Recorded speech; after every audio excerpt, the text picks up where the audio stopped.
Putri Aryani terharu bawakan 2 lagu ciptaannya di depan Jokowi.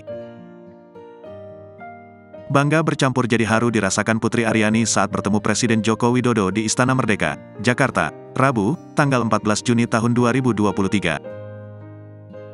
Peraih Golden Buzzer saat tampil di America's Got Talent ini tak hanya bertemu, ia bahkan membuat Presiden Jokowi terpukau dengan suaranya. Dalam akun Instagramnya, Putri Aryani merepost postingan di Instagram Jokowi. Tagar repost @Jokowi with @get_repost_app penyanyi kebanggaan kita, Putri Aryani, bertandang ke istana siang tadi. Ia datang bersama kedua orang tuanya. Diperlihatkannya kepada Presiden Jokowi tombol Golden Buzzer yang didapatnya dari juri America's Got Talent 2023 di Amerika Serikat. Putri juga menyanyikan 2 lagu ciptaannya dengan iringan piano yang dimainkannya sendiri. Dalam waktu dekat, Putri Aryani akan berangkat ke Amerika Serikat untuk melanjutkan kompetisi pada bulan Agustus mendatang.